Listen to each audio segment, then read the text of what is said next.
Hello, cooking enthusiasts. This week's video is going to kind of be another quick one. This is a little pizzelle recipe I developed over the weekend. A pizzelle is a thin wafer cookie that is Italian with a slightly intricate design. You make it with a specialized press, either electric or stovetop. It's also very similar to stroopwafel or waffle cone machines. So if you have one of those also, this recipe should work. This was heavily inspired by the sourdough pizzelle recipe from the It's Alive series on the Bon Appetit YouTube channel.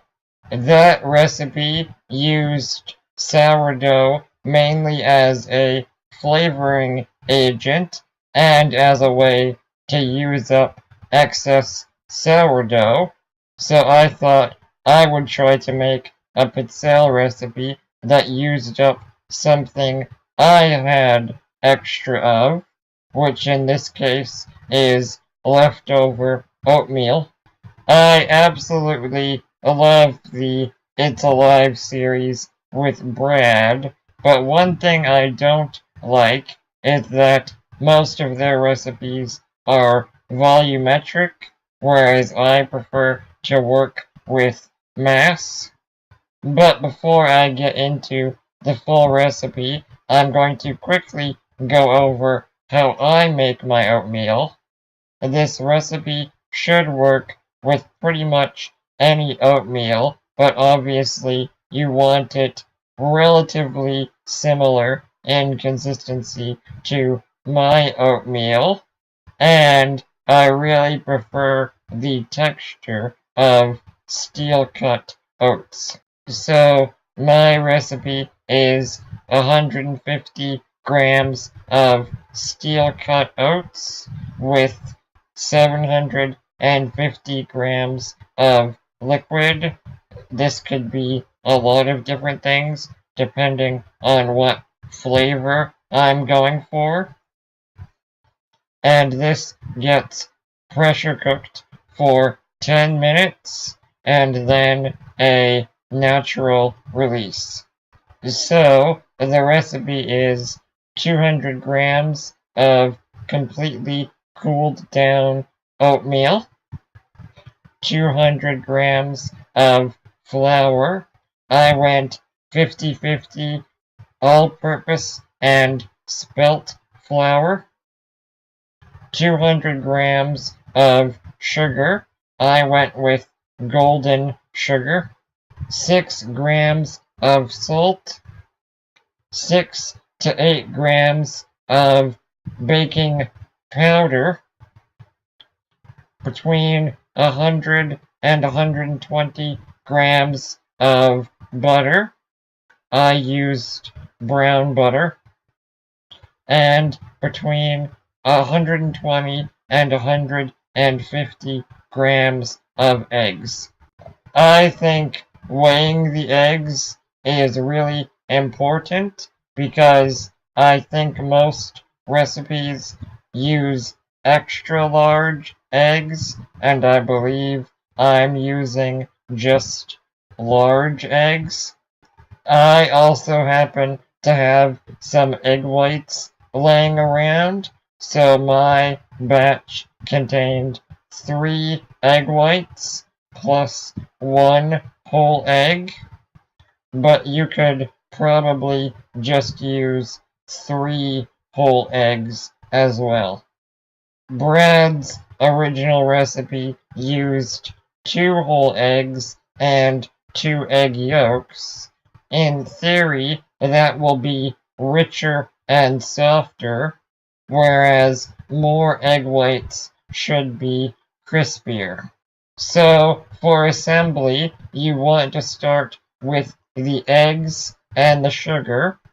I whipped it together with my stand mixer, but you could obviously use a handheld mixer or even a whisk if you're feeling confident. If you're feeling patient, you could mix this on high for 4 or 5 minutes until it becomes decently light and fluffy. Of course, it's not going to become whipped egg whites if you're using some yolk, but I only ended up probably mixing it for 2 or 3 minutes.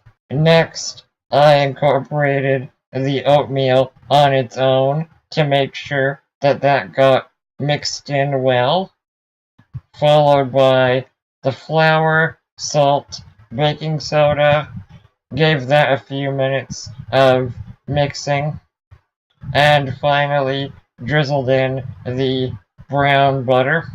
Again, you could use regular melted butter, make some brown butter quickly, or if you're like me, you'll have some kind of brown butter product ready to go in the freezer. One more mix, and then the batter should go in the fridge for at least a few hours, but I left mine overnight.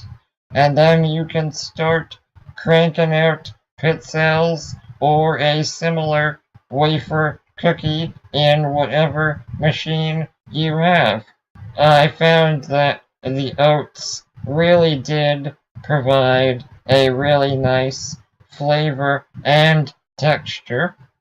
You occasionally got a chunk of little oat in the cookie, and it made the entire texture a little bit chewier. It was definitely possible to make them relatively thin and crispy, but also if you put a little extra batter into the machine and didn't press very hard, they ended up a little bit thicker and fluffier even after cooling down.